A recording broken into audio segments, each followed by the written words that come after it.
Hi there, I'm Rex King. Welcome back to another episode of From the Archive. Well, I said I want simpler.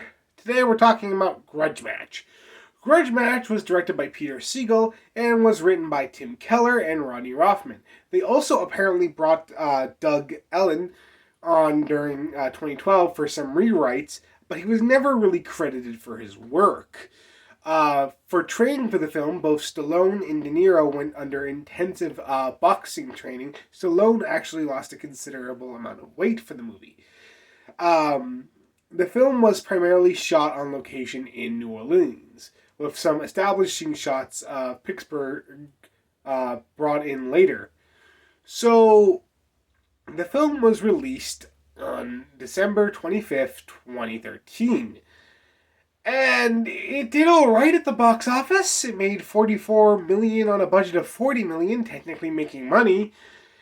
However, critics slammed this movie pretty hard. They thought that the acting was terrible, that this film was not funny, and just really felt that the film was a waste of time. It actually earned Sylvester Stallone a Razzie nomination. So, is this film truly terrible? Well, let's talk about it. So the film follows Razor and Kid, two boxers. Razor's played by Stallone, Kid is played by Robert De Niro. They had fought two different times in their boxing career. The first time Kid won, and the second time Razor won. There was supposed to be a third grudge match between the two. However, Razor retired before the match could be set. Cut to 30 years later, Razor is now working in some sort of metal factory, and Kid owns a couple different businesses. However, one day, a young promoter, played by Kevin Hart, approaches both Razor and Kid to get them into a video game promo. And they go to film this video game promo. However, once Kid and Razor meet each other, they end up getting into a fight. This fight goes viral and causes the promoter to go like, hey, we can make a lot of money if you guys actually do the third grudge match. They agree to it, and we have the simple setup for the movie. Now, there are a couple different subplots. We have the girl who Razor was madly in love with, played by Kim Basinger. She comes back into the picture. She was apparently knocked up by Kid and had a son, played by John Bernthal. And he ends up meeting with Kid. So we have a couple different subplots. Ultimately, though, this movie is kind of flat. It's just not funny enough. When we're focusing on the interactions between Kid and Razor, the film has some decent moments, and the final boxing match isn't that bad at all. It's just, when we're focusing on the two subplots, which take up a lot of the film, it's stuff we've seen in other movies, just not as well written and not as funny. And that's ultimately the major problem with the film. If it was focused just on the boxing match between the two, not only would the movie probably be a little bit shorter, it would have probably been better.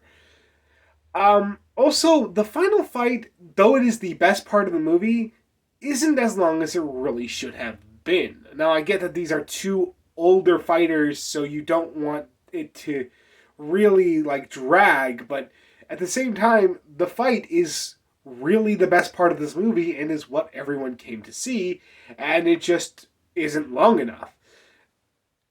This movie basically is the concept of what if Raging Bull met Rocky Balboa and they had a boxing match 30 years after their prime.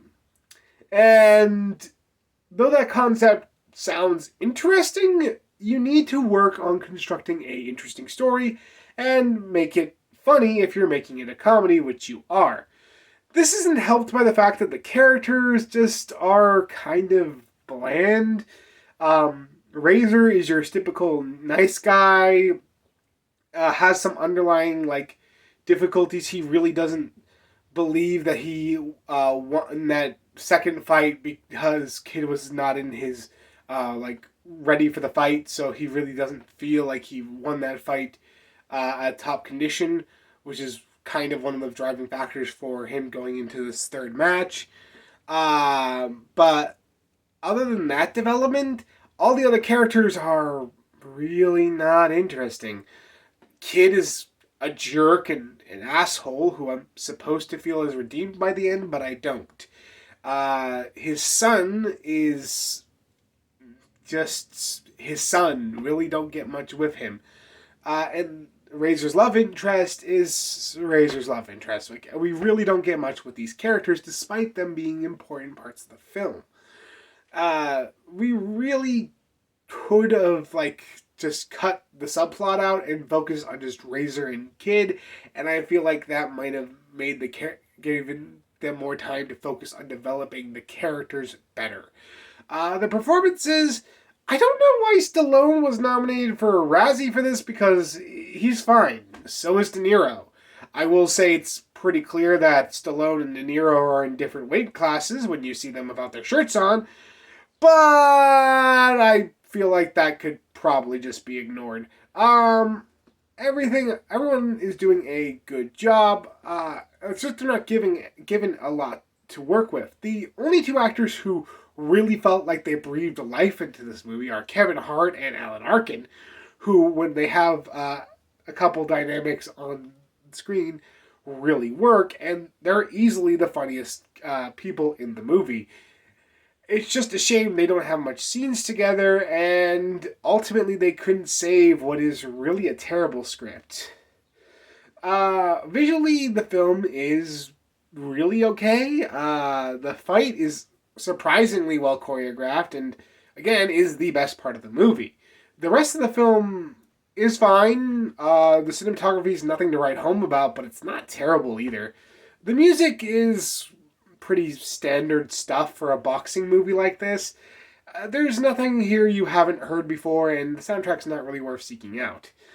At the end of the day, Grudge Match is lackluster at best. It's not terrible. I really don't know why Stallone was nominated for a worst performance in this film, because he's not terrible, but everyone who tried for this film was just let down by a bad script and a story that really needed to focus more on the ultimate match between the two characters.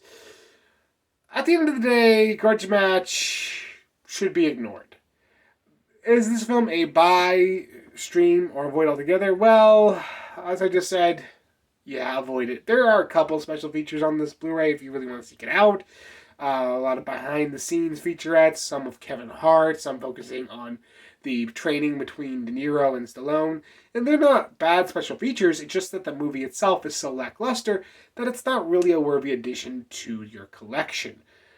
I would say if you really, really want to seek this one out, check it out on streaming, but I really think you can avoid this one because there's just nothing here. Anyway, that's what I felt about Grudge Match. What did you think about it if you've seen it? Let me know in the comments below. And if you like this video, like, comment, and subscribe. And next time, I'll be taking a look at Dragonheart. See you then.